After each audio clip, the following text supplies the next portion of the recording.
So this is the next part of my lecture.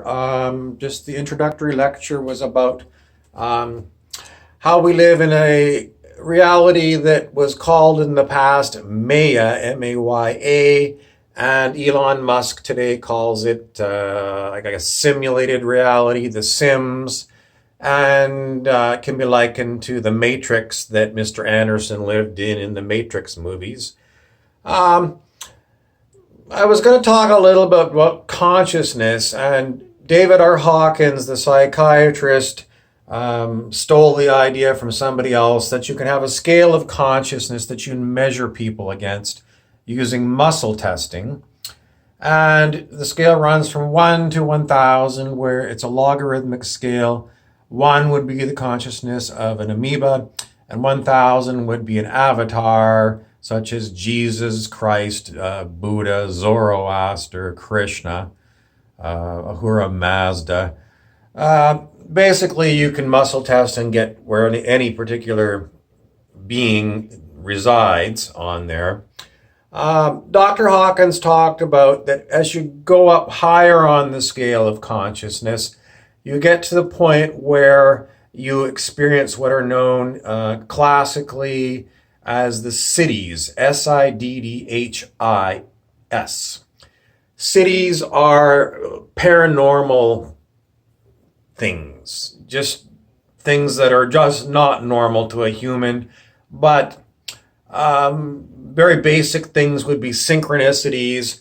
And then, you could read Pantalanji's yogic sutras that describe the different kinds of cities.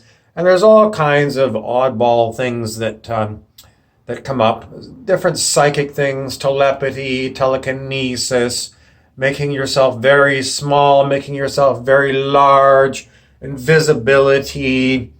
There's all kinds of things that can be considered cities, but basically supernatural, paranormal things. And Dr. Hawkins basically said, as a spiritual teacher, don't get too enraptured by the cities and the superpowers. They're a phase in your spiritual growth, according to him. He actually said, refuse them if you can. And I don't exactly know how you would refuse them or not refuse them. You experience them, and I think the thing to note is that you are not doing them. It is the field of consciousness that you are in that is doing the cities and the paranormal things, which gets back to my first lecture about there is no doer. If you are saying that I am doing paranormal things, it is incorrect. It is the field that you are in, and you'd have to go and research it. I mean, I'm no expert. I'm no Indian rishi from long ago, but I'm not consciously saying I do these things, and you just have to take my word for it that in my experience, I don't have intent for these things to do. I look for them to see if things are going to happen. I look and I see things, but I'm not putting it out there. Sometimes I've tried. Well, let's see if we can make a street lamp go off or go on. And once in a blue moon, I get it right, but they go on and off without me saying it. So it's, I used to liken myself to being in Harry Potter world a squib. It was the janitor at Hogwarts. He knew that there was magic that went on, but he wasn't considered a wizard. He was just very aware that it was going on. And I don't think the wizarding students or anything ever bothered him or tried to hex him or anything. But he was the janitor and he knew what was going on, but he didn't actually do magic. And that's what I'm like. I see things that people might consider magic, and I'm not doing it. So I'm like Dr. Hawkins. I say it's a city. It's a field effect of the consciousness that I'm experiencing, and I'm not doing it. There's no doer, and that's ancient Hinduism says that, Buddhism. And, in my experience, something is being done through me. It's like I'm being a channel for something. Something gives me the thinking gives me the thoughts and actually, opens my mouth and makes me speak. So I'm more like a puppet than anything. Although, I'm more complex and complicated than a puppet. But, for all intents and purposes, I'm really not in control. It's bizarre, but, Dr. Hawkins in his books, he says you get to a certain level of consciousness, and he likened it to becoming a karmic wind-up toy. So, I don't know what the karmas are that I'm afflicted by or affected by. I say afflicted because, I don't have memory of past lives. If I do have past lives, I'm occluded from them. And, if there's any karma that I have personally, I don't know. If karma is even real, I don't know. Some people say it doesn't exist and some people say it does.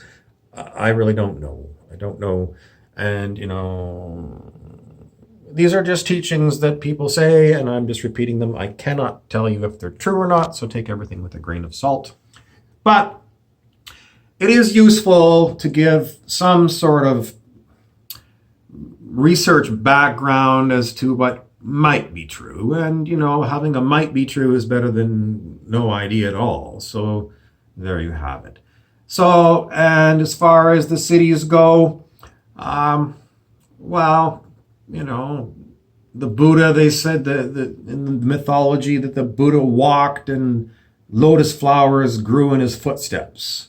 And when he was meditating before enlightenment, Mara, which was the demon, sent all his minions and they were firing arrows at him with bow and arrows. And just before the arrows hit the Buddha, they transformed into, I think it was flowers or something. I mean, the arrows didn't hit him. So,